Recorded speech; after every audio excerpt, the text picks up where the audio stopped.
turno anterior fue ponchado con una recta velocísima del zurdo Jon Matlack. La atención del público fijada expresamente en el gran astro boricua instalado debidamente en el home plate. Preparado el zurdo Jon Matlack, abriendo la tanda aquí en el final del cuarto inning, Roberto Clemente. Buscando su hit número 3000, hace el wind-up, ahí va el lanzamiento, bola rápida, strike cantado el primero. Lanzamiento a velocidad meteórica a la altura de la rodilla. Matlack, preparado de nuevo, Clemente se acondiciona debidamente en el home, se ha salido. Ya se instala debidamente, como siempre, lejos completamente del home. Preparado Matlack. Hace el wind-up, ahí va el lanzamiento, le tira y ahí va una línea tremenda. Entre Messi y César, la bola pica, va a dar contra la pared. El hit número 3000, ¡lo logró!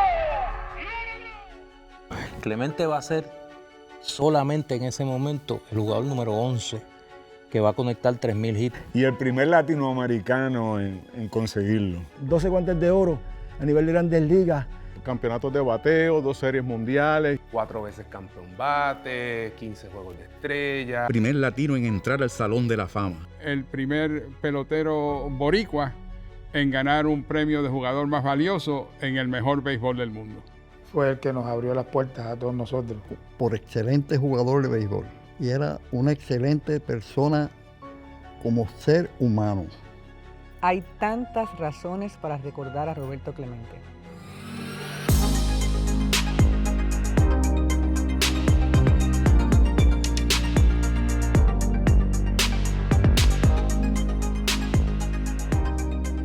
El número 21 se ha convertido en un símbolo de puertorriqueñidad que trasciende clases sociales, políticas o religiosas. El número 21 se ha convertido en la marca de fábrica de la identidad nacional para muchos puertorriqueños. Y Roberto es nuestro héroe civil.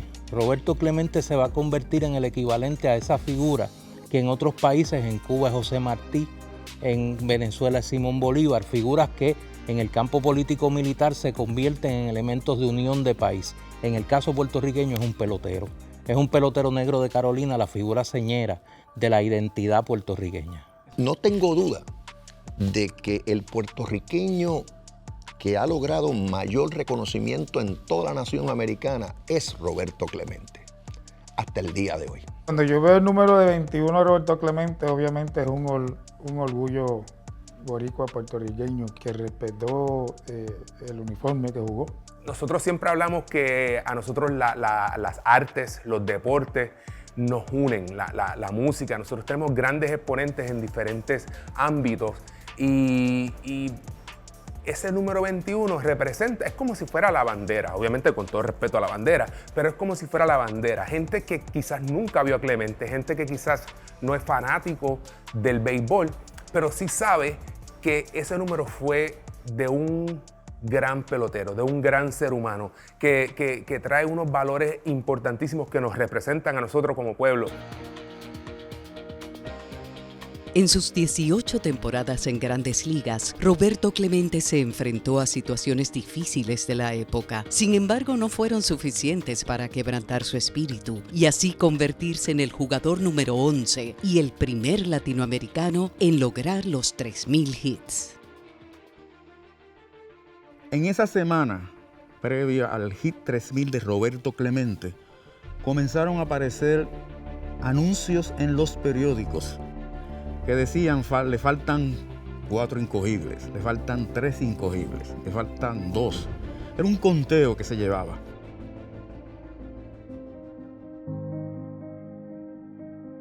Don Luis era un hombre que valoraba muchísimo el talento boricua. Así que no me sorprende que él envíe un cablegrama y yo hasta traje copia del mismo. Dice así: el pueblo de Puerto Rico le pide a Dios le dé las fuerzas necesarias para llegar a los 3000 hits, convirtiéndose así en uno de los muy pocos que han logrado esta hazaña extraordinaria en la historia del béisbol. Como su gobernador, me uno a mi pueblo y sinceramente le transmito estos deseos de quienes ya le consideran su héroe y un ejemplo vivo para la juventud de nuestra nación. Esas fueron las palabras de don Luis. El drama del hit 3000 tiene una antesala, como los buenos juegos de béisbol. y es el juego del 29 de septiembre, la noche antes. Él conecta el machucón por segunda, hay el close call en primera base y hay el argumento cuando sale en la pizarra la letra E de error, se acaba el juego y la prensa lo confronta y él dice, es que yo he perdido campeonatos de bateo por los anotadores. Y hay como una pequeña controversia en relación a eso. Pero cuando dijeron que no era el hit 3000, entonces hubo que esperar al próximo día.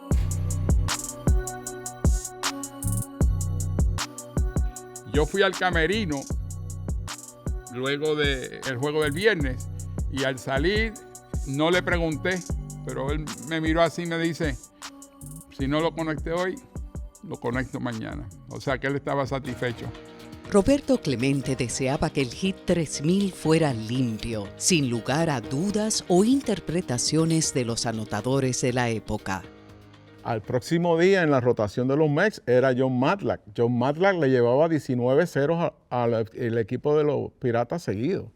Matlack en una ocasión manifestó que respetaba mucho a Roberto, pero que él no necesariamente estaba tan pendiente de que en ese juego él podría conectar el hit 3000.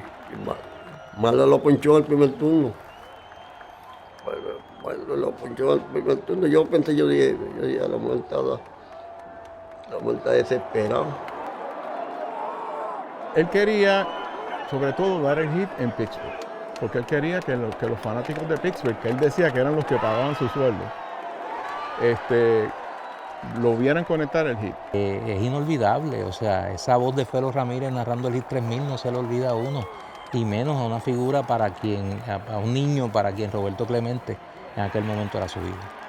Yo estaba con mi padre escuchando el partido y lo primero que me viene a la mente es Ramiro Martínez y la producción con Felo Ramírez. El hit 3000, que para mí hoy en día es la pieza deportiva de colección más grande que tiene este país. Yo creo que todo puertorriqueño se puede ubicar en tiempo y espacio dónde estaba y qué hacía en ese momento. Cuando vimos la voz de Felo Ramírez, voz legendaria, lo logró. Yo creo que eso es para pelo en cualquier generación. Hace el wide off, ahí va el lanzamiento, le tira y ahí va Bolivia, entra su center, ahora lo aplica, va a dar contra la pared, el hit de Brasil, lo logró,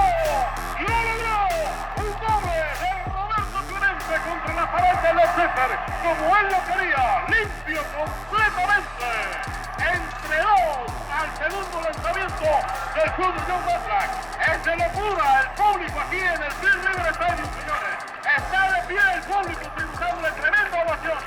En este momento le entrega la bola a Roberto Clemente y él la pasa al gol. Él quería el hit limpio.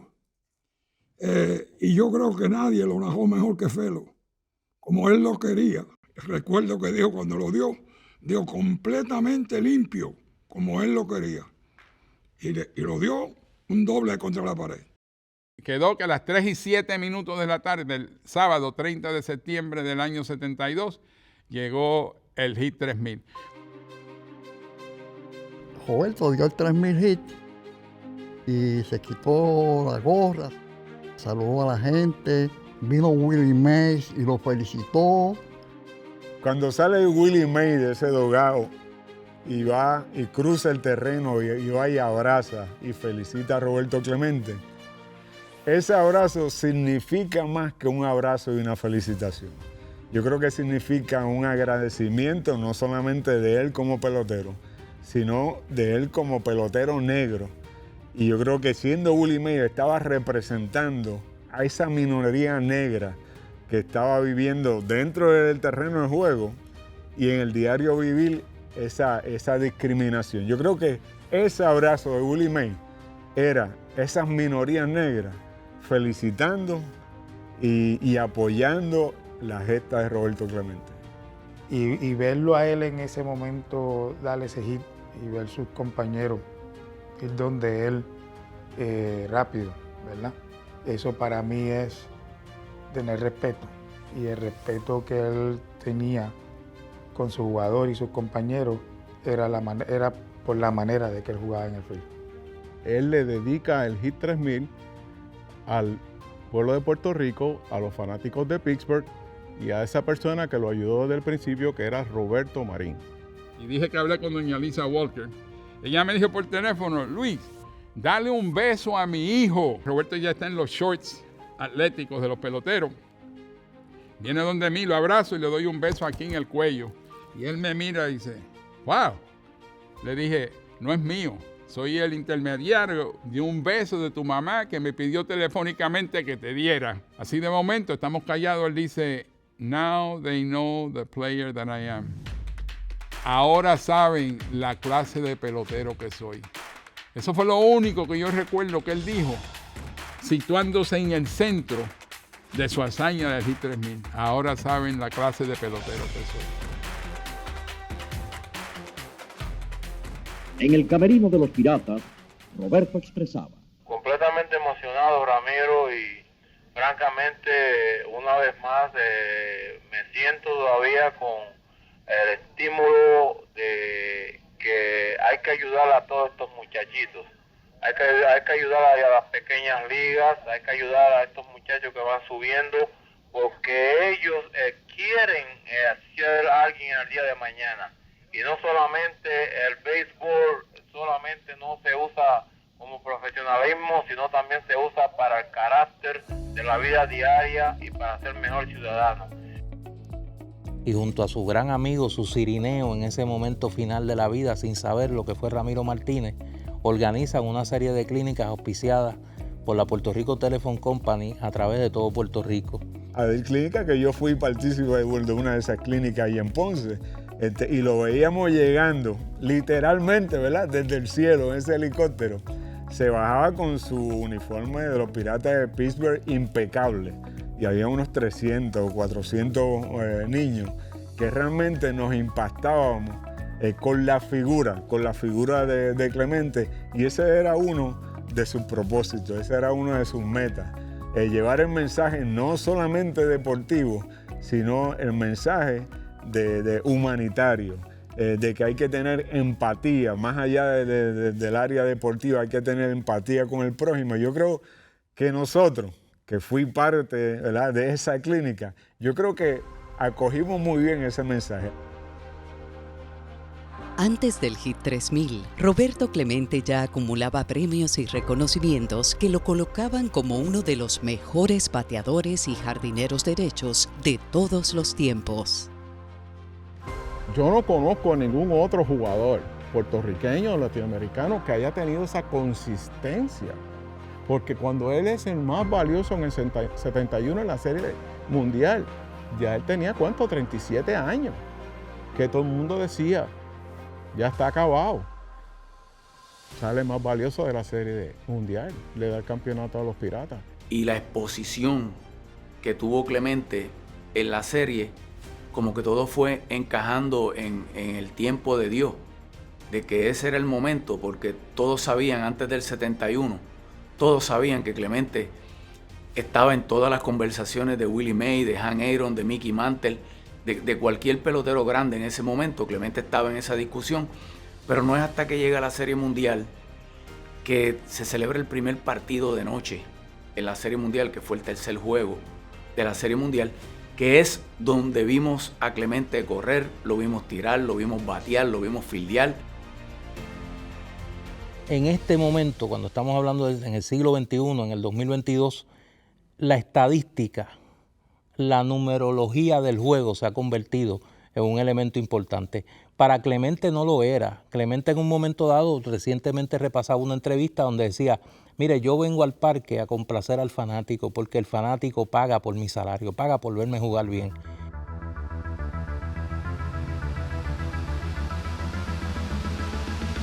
En Puerto Rico, la prensa para esa época, los años 60, no era como es ahora, que Lindor dio 100 jonrones y todo el mundo hace una fiesta grandísima por los 100 jonrones que dio. En ese momento, los peloteros no tenían la información que tienen ahora. Hubo una temporada, la temporada de 1966, donde Clemente se dedicó a dar jonrones. Digo, yo voy a cambiar para complacer a los periodistas.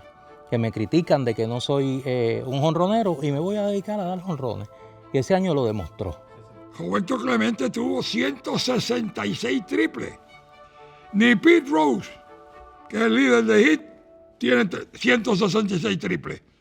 Roberto Clemente comes to bat after Dick Stewart flies out. A bouncing single by Clemente. Era un jugador que venía a jugar aquí la pelota invernal, ¿verdad? Cuando tenía su época de descanso en las Grandes Ligas, así que ese contacto con el pueblo siempre lo tuvo. Mi padre me llevaba a los juegos, y mi abuelo también, a los juegos de nuestra liga acá. Yo vi a Roberto Clemente jugar en el Irán Bison. Y tengo que decir que cuando yo por primera vez, conocí o supe de Roberto Clemente fue cuando yo estaba jugando en las pequeñas ligas. Así que yo tendría unos 6 o 7 años de edad. Ahí él ya llevaba casi 10 años en las ligas mayores. O sea, ahí es que yo por primera vez conocí la estrella, el héroe. Roberto Marín, en una entrevista que le hicieron, él dice que fueron a jugar a la penitenciaría un juego de softball. Roberto Marín estaba pichando, entonces le dijo, dame la bola que te están dando demasiado. Y se pone a lanzar, a pichar, y empezó a pichar duro. Estaban jugando contra los presos de allí del Oso Blanco en Río Piedra, que ya no existe. Sucede que cuando le toca batear, batea un hit, un doble, y se tira de slice. Y Roberto Marín le cuestiona, mira, tú eres un Grandes Ligas. Y él le dijo, no, lo que sucede es que no importa dónde yo juegue, yo siempre juego para ganar. Y me acuerdo que dieron un batazo de fa por refil. Y Roberto vino de por allá y se tiró de cabeza. O sea, jugando un juego como ese de exhibición, y haciendo unas cosas en el terreno. Por eso que yo digo que nadie sabe la grandeza de Roberto como pelotero. Yo 3,000 hits, eso. Pero como jugar la pelota, o sea, que él jugaba y te hacía a ti jugar también. Mirando desde el otro equipo, tú lo veías a él y tú dices, yo quiero jugar así, comando, ¿sabes? En Puerto Rico habían 2 bandos. Los Cangrejeros de Santurce íbamos a los Orioles de Baltimore, porque todos los jugadores de Baltimore jugaban con Santurce, reforzaban a Santurce, y los jugadores de Pittsburgh reforzaban a San Juan. Y Roberto Clemente nos mató la serie y yo estaba molesto con Roberto Clemente. Entonces estamos en el Parque de las Lomas, era diciembre, se habían acabado las clases, el Parque de las Lomas, parque de béisbol. Y estamos jugando un 9 contra 9, bola dura, sin catcher. O sea, y de momento por el right field, había un portón en el right field, y entra un vehículo, y cuando viene y se estaciona frente a la primera base, y se abre la puerta, era Roberto Clemente. Y nosotros no lo podíamos creer, y decía, Dios, Roberto, ¿qué tú haces por aquí? Entonces Roberto tiene una voz peculiar, no era una voz gruesa, una voz fina. ¿Qué ustedes hacen ahí, muchachos? Entonces, no, estamos aquí jugando 9 contra 9. Había un adulto en el grupo, treintón, y se le ocurre decirle a Roberto, déjame decirte, ganaron la Serie Mundial de suerte porque Baltimore era mejor. Y Roberto dice, no, o sea, en el estilo de él, no diga eso. Y Roberto nos da se pone a analizar posición por posición. Una vez que nos da esa cátedra, a todo esto, todos nosotros, no, el único que le habló a Clemente fue ese adulto, porque antes tú sabes que es un respeto tremendo a los adultos. Y viene Roberto y dice, mira, le dice al adulto, le dice, vete a la loma, pichéame. Él andaba en guayabera, poliéster brown y unas botas brown, estaba pero acicalado. Y dice, ¿verdad? Dice, vete a la loma y pichéame. Entonces vino Roberto y empezó a cantar dónde es que iban a batear la bola. Y le dio un batazo a cada posición, pero cantado como si estuviera jugando billar. Ahí acaba, viene a donde nosotros y le dice, les voy a decir algo, quiero que se porten siempre bien con sus papás y los respeten. Y nos dio la mano a cada uno de nosotros. Esa fue la única vez que yo pude tocar a Roberto, una mano enorme. Pero era senador. Eso, distintamente de las explicaciones que me diera, había respeto, pero tú eres de San Juan. Aunque se quejaba constantemente de insomnio y dolores físicos, Roberto Clemente se mantuvo en buena condición física aún a sus 38 años. Sus quebrantos no afectaron su gran desempeño en el terreno de juego. Estamos hablando de un hombre que cuando tenía 20 años era 32 de cintura y cuando tenía 38 era 32 de cintura. Y no tenía un dietista, no tenía un preparador físico, porque así era que se jugaba. No tenía un gimnasio donde él estuviese buscando eliminar grasa del cuerpo y tener músculo. Él no tenía nada de eso, él no alzaba mucha pesa. Y eso, cuando tú te pones a mirar todo esto, pues pones a Clemente en un nivel que él era el que hacía todo. Me dice una tarde, luego de práctica, tenía unos shorts rojos. Me dice, Luisito, te voy a preparar el ponche que me da fuerza a mí. Yo le digo, está bien. Él coge un batidor, austerizer, como se decía, y echó como 10 o 12 huevos adentro. Entonces unas botellitas de jugo de uva Welch. Tal vez puso ahí 5, 6, 7, 8 botellitas. Lo batió. Cuando ya está ready, me lo pone en un vaso, me dice, trátalo. El ponche estaba terrible. Ese ponche sabía nada, hermano. Pero ¿cómo yo voy a decirle que está malo cuando yo veo el deseo de él? Pero ese era Roberto, tú sabes, y hablé con Matino hace algún tiempito, le dije, sí, los ponches de Roberto son famosos, pero el ponche estaba bien malito, no estaba bueno. Se decía, los periodistas, él era un hipocondriaco. Usted lo veía que siempre estaba haciendo así, antes de batear. Y me decía, tengo que hacerlo, porque con ese disco montado ahí, me paro a batear. Y esos piches que son unos feros, te tiran una bola pegada para el cuello y tú lo puedes hacer así y te matan. Y entonces, pues, él y yo tuvimos una diferencia por esto. Tuvimos una diferencia, las únicas diferencias que yo tuve en los 18 años. Pero ¿cómo es posible esos tipos que están para el Salón de la Fama? Y ellos te preguntaban a ti el día anterior y tú decías que estaba enfermo, que no pudiste dormir esa noche. Entonces tú lo cogías el otro día y lo maceteabas para lo limpio. Eso fue una de las cosas que a mí me impactó mucho de él, que él siempre decía, no, yo la mayoría de las veces siempre jugaba con dolor, pero ¿qué hacía él? Cuando se ponía el uniforme y el juego empezaba y cogía el primer turno y ponía la bola en juego, el tipo joseaba, pero como si fuera el último juego de él. Y Orlando Cepeda y otros, el trainer de los Piratas, Tony Bartiron, hizo muchas expresiones sobre eso, de que Clemente cuando más se quejaba era cuando más bateaba. Y en el caso de Puerto Rico era igual. Muchas veces Clemente decía al final de la temporada, yo voy a descansar porque me duele la espalda, me duele el cuello, voy a coger mis terapias de quiropráctico. Terminaba jugando en el béisbol profesional de Puerto Rico. Roberto era serio, pero Roberto también, con la gente que él quería, bromeaba. Era un individuo muy analítico y él tenía un séptimo sentido de figurar cómo era cada ser humano. Un don de Dios. Bajo su timidez era cómico. Sí. Como decía mi patepalo. Como él tiene la joya fastidia siempre, me decía patepalo. Le gustaba la música, como se sabe, él tocaba órgano sin jamás haber estudiado música.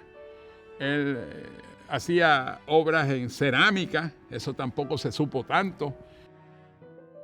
Tú una vez haciendo figuras y de eso, y, ¿sabes?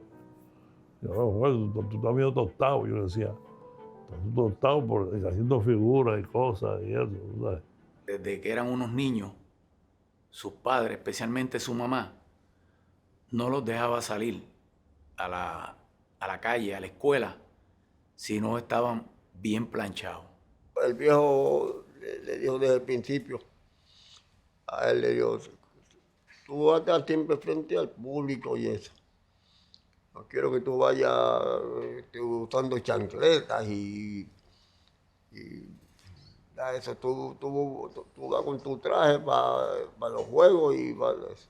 Roberto tenía un traje en el dogado, en el camerino, y a veces que entraba con un traje y salía con otro. Eso te lo enseñó el viejo. El viejo tiene que estar bien vestido donde tú ves. Según tú vayas, presentarlo, así te respetan la gente. Fue una vez que se acabó el juego domingo por la tarde y está la guagua esperando, tú sabes, para el aeropuerto. Entonces va a Roberto con una chaqueta y una corbata y pagar. Me dice, Roberto, pero ¿para tú vas? ¿Tú vas para un circo o algo? Roberto vendía, tú sabes, flashy.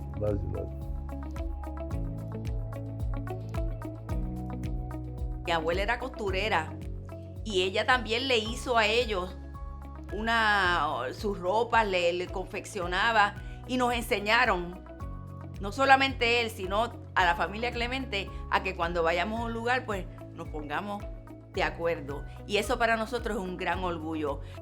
Yo siempre digo, cuando estoy dándole el tours a las personas que vienen a la casa, que están mirando la fotografía, no hay una doñita, como dicen por ahí, o una joven, y hasta los varones que no digan qué guapo era tu tío. El amor hacia Puerto Rico y su familia estaba presente en sus momentos cumbres y gloriosos como jugador. Dedicaba sus premios y reconocimientos a sus padres, a su familia y a su pueblo puertorriqueño.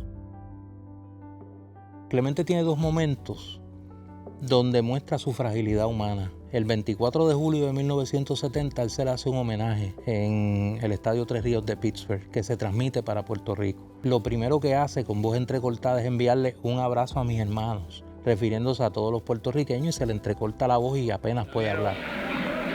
Yo quiero dedicar este triunfo a todas las madres puertorriqueñas, Ramiro, y tan solo no tengo palabras para... El segundo gran momento es cuando alcanza la gloria definitiva ante la prensa norteamericana en la Serie Mundial de 1971, de hablar en español, de pedirle la bendición a sus padres y al pueblo de Puerto Rico. So this is for my mother and father in Spanish. En el día más grande de mi vida, para los nenes, la bendición mía y que mis padres me echen mi bendición en Puerto Rico. Clemente está haciendo algo que hizo siempre. Clemente no ocultó su condición de puertorriqueño. Clemente no ocultó su condición de negro. Y en todo momento resaltaba que era puertorriqueño y que era negro, y era orgulloso de ambas condiciones. Y eso lo demostró en un momento que pudo haberse olvidado de eso.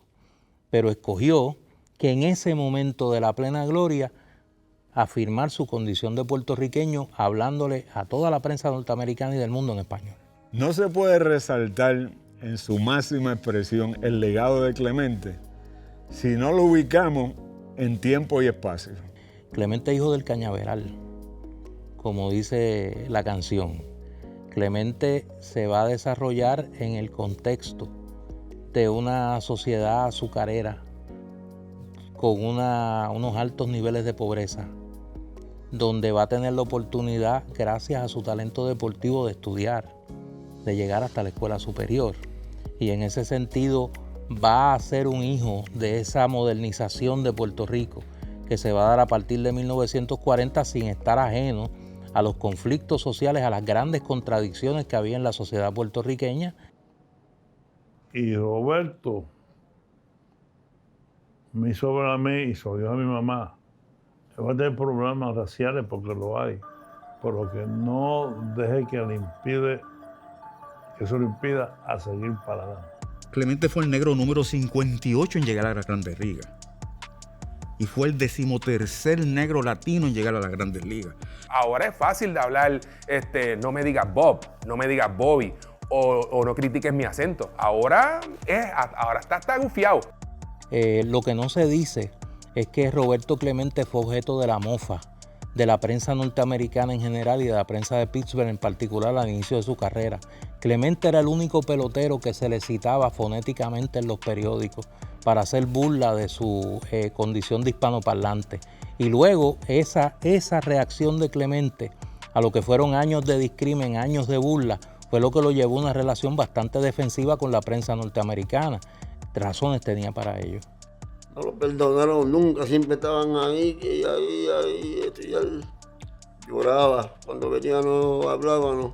Pero él tenía un tipo duro, fuerte el esto. Y me contaba a veces, y cuando estaba esto, se le salían las lágrimas y eso de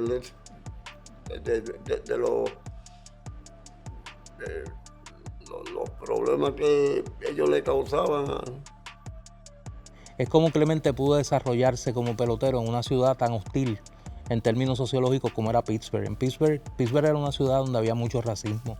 Y Clemente va a lograr imponerse como líder de los Piratas y como figura ejemplar de la comunidad de Pittsburgh, a pesar de su condición de negro, sin negar su condición de negro y de hispano y de puertorriqueño.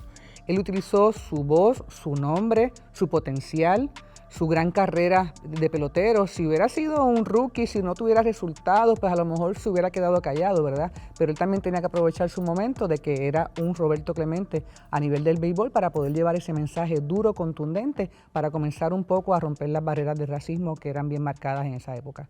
Hay un incidente que él decía que lo sentaban en la parte de atrás de la guagua cuando fueron a comer, pues le dijeron que ellos tenían que comer en un restaurante aparte. Y ellos querían traer los blancos, traer la comida, y él le puso un paro, le dijo, no, aquí no, ustedes no van a comer ninguno, nosotros vamos a comer cuando lleguemos allá. Nosotros no vamos a estar meningueándole a ellos de que nos traigan comida y eso. Aparte, obviamente, de Jackie Robinson, ¿verdad? Que fue el primer negro que abrió las puertas, ¿verdad? Para que las minorías negras puedan jugar en grandes ligas. No había en ese pelotero líder norteamericano negro que fuera vocal y llevara el mensaje y continuara el mensaje que obviamente Jackie Robinson había llevado. Y yo creo que Roberto Clemente tomó esa batuta. A nosotros nos tenían como latino y negro. El negro americano se cría en eso, racismo, y lo aceptan, pero nosotros no. Aquí en Puerto Rico, tú sabes, habrá por ahí, pero yo no lo sé. Pero es muy diferente el negro latino y el negro americano. Roberto Clemente se dio cuenta que era negro cuando llegó al campo de entrenamiento de los Piratas de Pittsburgh. Jackie Robinson se dio cuenta que era negro cuando nació. Son dos negruras distintas. Cuando muere Martin Luther King, él es el que encabeza el grupo de peloteros para que suspendan el juego de inauguración en respeto a Luther King en el 1968. Así de convencido estaba y así de liderato asumió.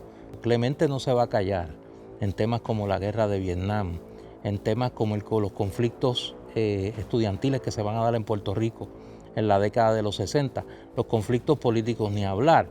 Va a ser muy vocal en el tema de la política puertorriqueña, y es que Clemente no se va a abstraer de la realidad que vive, y eso es quizá una gran lección para los atletas y para todos los ciudadanos. Usted puede ser el mejor en lo que hace, pero no es un ser humano completo si se abstrae de la realidad en la que vive, y esa quizás es una gran lección que da Roberto Clemente. Para Roberto Clemente, representar a Puerto Rico era un sueño y un honor. Por ello, acepta la invitación de dirigir al equipo nacional de béisbol. Su contacto con Nicaragua surge a través de la Federación de Béisbol y el presidente de aquel entonces, Osvaldo Gil, quien fue un gran amigo de toda esa época. Cuando Cagüita Colón me sugirió que pensara en Roberto para que dirigiera el equipo, yo dije, ¿tú crees que ese hombre con 3,000 hits, con el chojo de compromiso, festejos, celebraciones, ¿tú crees que tendrá tiempo? Y me dijo el jíbaro listo de allá de San Lorenzo, me dijo, el peor esfuerzo es el que no se hace. Yo me preparé como si hubiera sido un caso por jurado. Cogí todos los detalles, qué le iba a decir y cómo se lo iba a decir. Y tenía el final contundente. Yo creía que yo le había dicho todo lo que le podía decir y ese hombre se me quedó mirándome así. Yo no sé ni cuánto tiempo yo le hablé, pero fue corto el mensaje. Y cuando acabé, ¿sabe lo que me dijo? Jamás se me olvidará. Me dijo, ¿cuándo nos vamos? Eso fue todo lo que me dijo. todo eso, él quería eso. Después me explicó que él quería ponerse el uniforme de Puerto Rico, porque él había jugado, pero no con el uniforme que representara al país, que yo le estaba dando una oportunidad que él en su vida había tenido. Y esa aportación que él hizo tan desinteresada por nuestro equipo nacional fue, yo creo que de las primeras que el Comité Olímpico recibió, que recibió una federación nacional y que hoy día pues, se ha ido replicando en muchos otros deportes. Tenía un estilo de dirigirse a los compañeros, a los muchachos, que llamaba la atención de todos nosotros, porque él decía que representaba a Puerto Rico, era lo más grande que él podía lograr. Y todas las cosas que nosotros pudimos aprender de Roberto Clemente en el poco tiempo que estuvimos con él, ya que fueron prácticamente 15 días, Clemente era un hombre que se reunía con nosotros, compartía con nosotros. Sabe que siendo Roberto Clemente no tenía que estar con nosotros, se podía ir aparte si quería, ¿no? Y él se quedaba con nosotros compartiendo una mesa redonda donde habían 7, 8, 10 peloteros. Estuvo casi 3 o 4 semanas en Nicaragua y Roberto hizo como que una conexión especial con su gente, con la gente de Nicaragua. Hacían una pregunta a él en Nicaragua y él en esa pregunta contestaba como 10. Y la prensa trató a Clemente de una manera muy especial. Tener a Roberto Clemente allí en Nicaragua era algo de otro mundo, ¿no? Y tenerlo cerquita, como nosotros decimos de él, era sumamente importante para todos ellos. Pero la prensa lo trató con mucho cariño y con mucho respeto. Y cuando él vio gente con los calzones amarrados con bejuco, descalzos algunos, pero la mayoría con chancletas viejas, ropa empapada en sudor, con un machete debajo del brazo o con una azada, le recordó Carolina cuando él se criaba. Y entonces los llamaba, le hacían un interrogatorio pequeño para saber si tenían medios, si vivían alquilados, cuánto pagaban, cuánto gastaba en comida la familia, cosas así. Y dependiendo de lo que le contestaban, le daba dinero. Da la casualidad que en Nicaragua, gracias a Dios, pues me destaqué en Nicaragua y Clemente mandó a buscar a los escuchas de los Piratas de Pittsburgh para que me vieran jugar. Y fueron a Nicaragua y entonces quedamos en que Clemente iba a hacer una fiesta en Puerto Rico para filmarme. Pues caso, nunca se pudo dar porque sucedió la tragedia. A pocos días del Mundial y al regreso del equipo nacional a Puerto Rico, la tierra se abre y tiembla con fuerza en Nicaragua, cobrando más de 19,000 almas y dejando a otras miles de víctimas a la intemperie. Roberto Clemente había acabado de llegar en la víspera de Navidad de 1972 a Puerto Rico, luego de haber dirigido el equipo nacional de béisbol en la Serie Mundial en Nicaragua, para integrarse eventualmente al equipo de San Juan en la temporada que ya estaba en curso.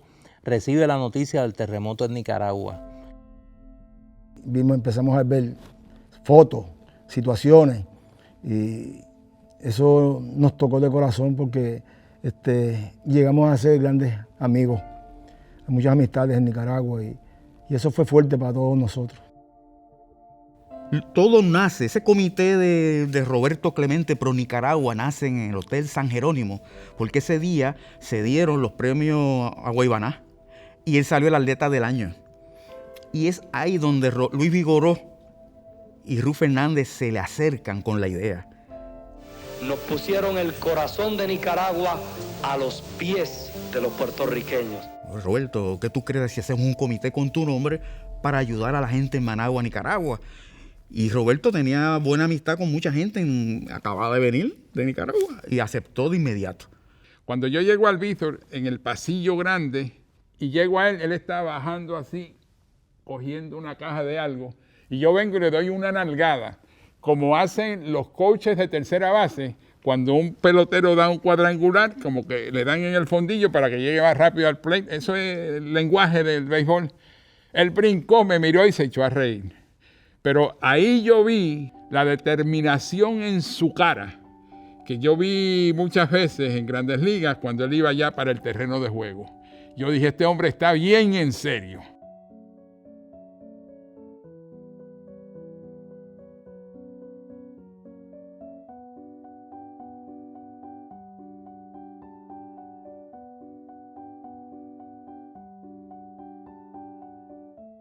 Y vino él y varios compañeros del béisbol a recoger ropa. Y Roberto me dijo, yo no quiero fotógrafos aquí. Y yo le dije, lamentablemente, Roberto, a mí me mandaron retratar aquí. Y me pararon aquí, ¿no?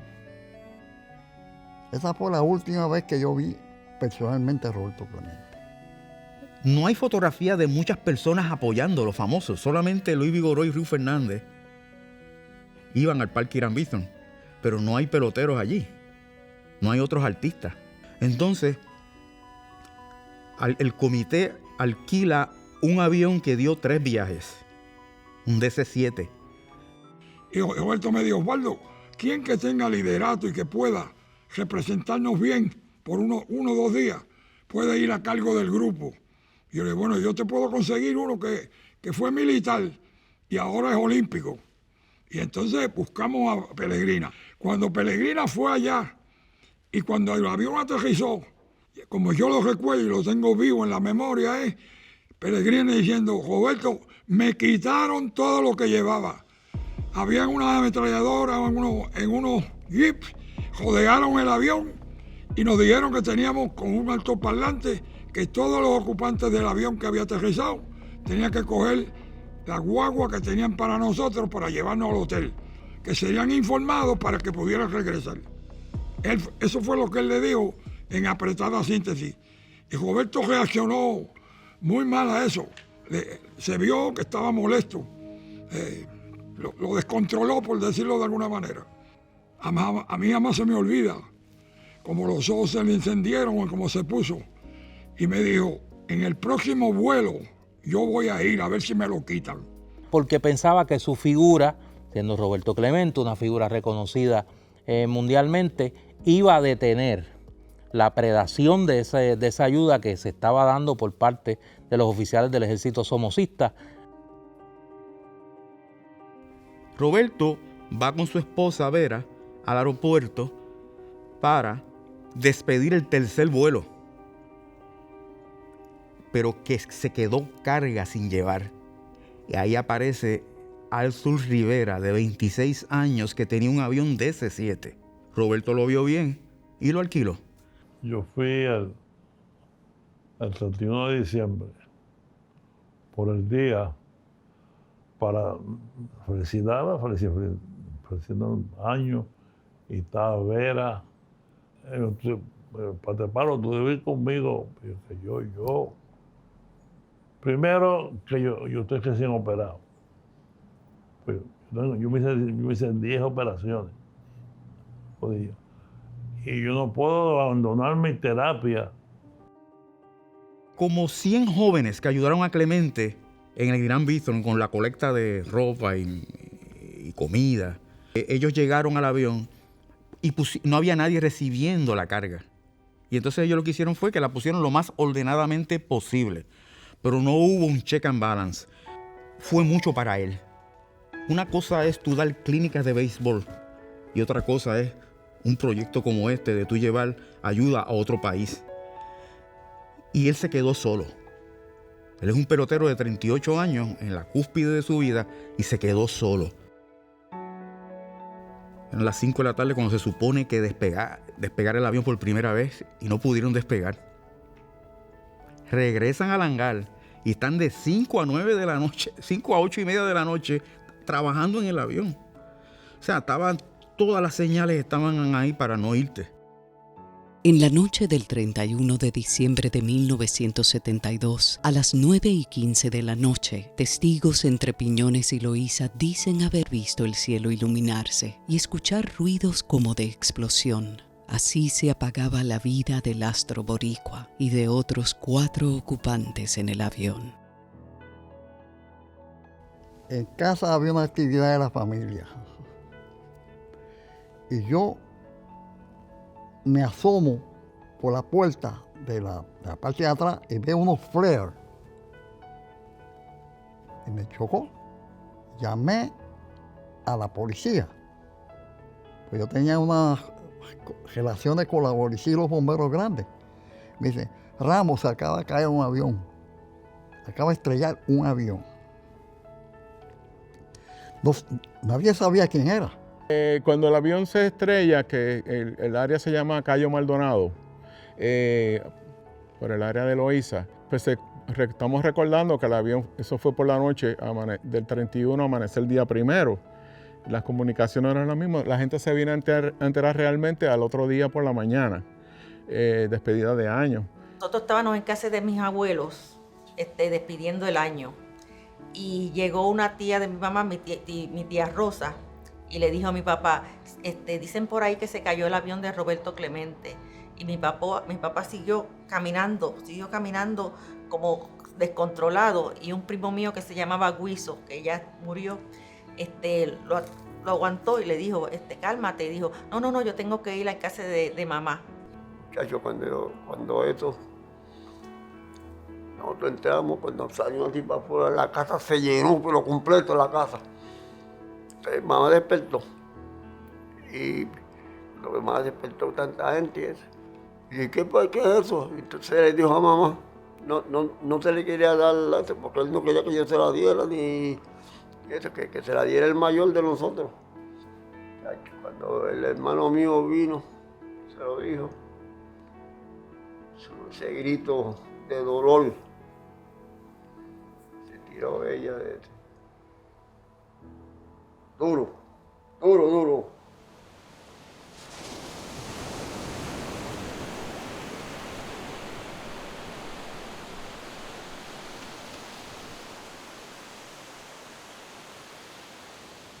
La próxima mañana yo vivía en la avenida Wilson en el condado y fui a una farmacia que no me acuerdo el nombre ahora, era Drug Fair, a comprar periódicos de los Estados Unidos, el Herald de Miami, el Post, lo que fuera.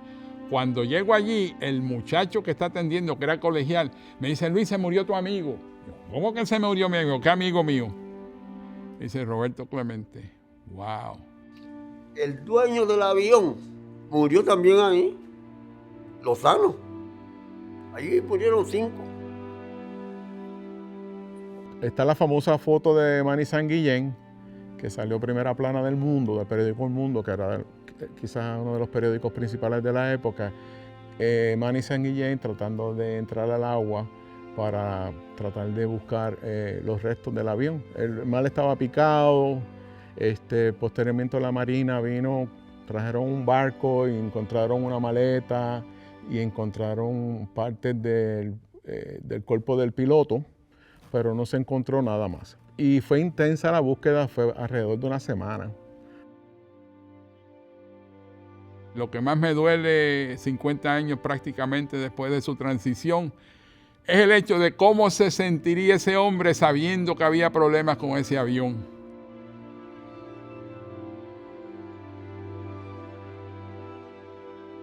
El gobernador Luis Aferré decretó un duelo de 3 días. Hay una proclama donde dice que pues, se iba a observar los 3 días de duelo por la muerte de Roberto Clemente. Posteriormente hubo una actividad en el Irán Bison, que fueron todas las personalidades de Puerto Rico. El helicóptero tiró unas flores y ahí estaba la familia Clemente. Y ahí se tiraron las flores y fue como una despedida para Roberto Clemente. Yo toda mi vida he creído que los sentimientos no se expresan con palabras de yo te amo, yo te quiero. Son con hechos. Nadie le tiene que decir a los nicaragüenses que Roberto Clemente, con 2 visitas a Nicaragua, se enamoró de Nicaragua y fue a auxiliarlo, a ayudarlo. ¿Por qué? Porque estaban en peligro, estaban en el piso. Hasta el final, Roberto Clemente demostró su compromiso con la sociedad, su sentido del deber, de asegurarse que esa ayuda se entregara, lo llevó al holocausto que significó su muerte. Cuando un puertorriqueño va a Nicaragua y tú dices que eres de Puerto Rico, el trato es de otro nivel, porque automáticamente la gente se siente identificada. Roberto Clemente es un héroe nacional en Nicaragua, tan héroe nacional como lo es en Puerto Rico. La cantidad de escuelas, de coliseos, canchas, centros infantiles, hospitales, calles, barrios, comunidades que llevan el nombre de Roberto Clemente es tanto como a lo mejor, o probablemente mayor que como lo es en Puerto Rico. Clemente para ellos es un héroe nacional, la leyenda de él vive tal y como vive también en Puerto Rico y en otros lugares del mundo. El país de Nicaragua se desvive por Clemente porque sienten que hasta cierto punto murió por tratar de ayudarlos a ellos en un momento difícil. El béisbol de Grandes Ligas no va a ser mezquino con Clemente y va a reconocer la figura de Roberto Clemente de dos maneras que para mí son un testimonio de la grandeza de Roberto. Primero, cuando muere lo eximen de la regla de los 5 años para exaltarlo al Salón de la Fama. Eso pocas veces se ha hecho. Tan pronto Roberto Clemente murió, la Asociación de Escritores de Béisbol de América tiraron por periódico un comunicado de que que no iban a hacer esperar a Roberto Clemente. Estamos hablando de enero. Ya en marzo Roberto Clemente anuncian que va para el Salón de la Fama del béisbol y entonces en agosto entra al Salón de la Fama. Estamos en el Hall of Fame, sí, Iván Rodríguez Hall of Fame, Edgar Martínez, Roberto Alomar, mencionamos todos, ¿verdad? Todos los Hall of Fames que tenemos como puertorriqueños. Pero no importa que Iván Rodríguez esté en el mismo salón que está él. Pero para nosotros, Roberto Clemente es nuestro ídolo. Y en segundo lugar, instituye un premio, el premio Roberto Clemente, para aquel pelotero que se distingue por su servicio a la sociedad, por su servicio a los demás, exaltando la figura de Clemente más allá de los números y más allá de su condición de atleta. Que tu nombre esté mencionado en la misma oración que Roberto Clemente, por cosas buenas, es un gran logro. El premio Roberto Clemente para un pelotero puertorriqueño que entendemos y vivimos y hemos escuchado la historia significa mucho más. Hay 4 puertorriqueños que se han ganado el premio Roberto Clemente. En el 2006 yo fui uno de ellos y yo dije en aquel momento y digo hoy, es uno de los reconocimientos más grandes que yo he tenido. Tú lo tratas de poner en perspectiva y encapsula una persona integral. Excelente pelotero en el terreno, pero que unas cualidades sociales y filántropas excelentes. Entonces, ¿sabes? ¿Qué más tú le puedes pedir a una persona, especialmente a un pelotero? Para mí, que me comparen con Roberto Clemente, es un honor, ¿verdad? Me siento súper honrado. Yo creo que yo voy ganando ahí, porque Clemente era mejor pelotero que yo, corría más rápido que yo, fildeaba más bonito que yo, tiraba más que yo y obviamente era mejor filántropo. O sea que a mí cuando me meten en esa conversación, yo, como dicen por ahí, de carambola, estoy ganando. En el siglo XXI yo quisiera pensar que hay muchos atletas que siguen el camino de Clemente. Y muchos de ellos considero que lo hacen fuera del ojo público. Puerto Rico como país debemos hacer un esfuerzo mayor de elevar la figura de Clemente. Porque es que si empezamos a estudiar la figura de Clemente, eso va más allá de batear, correr y tirar. Para un pelotero, las cifras son importantes y Roberto Clemente las tenía. 2 series mundiales, jugador más valioso de la Liga Nacional, 240 cuadrangulares, 12 guantes de oro, 4 títulos de bateo, jugador más valioso en una serie mundial, 1,305 carreras empujadas, 15 juegos de estrellas, 317 de promedio de bateo por vida, 3,000 hits. Pero vamos a estudiarlo Vamos a estudiar su carácter, cómo desarrolló su carácter, su liderazgo, cómo desarrolló su liderazgo viniendo de un ambiente tan desventajado. Eso, solamente eso, estudiar a Clemente, eso es un currículo completo. Yo creo que nosotros los puertorriqueños en ese aspecto no le hemos podido sacar ventaja a ese personaje nacido y criado aquí en Puerto Rico, que da ejemplo de liderazgo, no a Puerto Rico, sino al mundo entero. When I was a little kid, the more I think about it, I'm convinced that God wanted me to play baseball.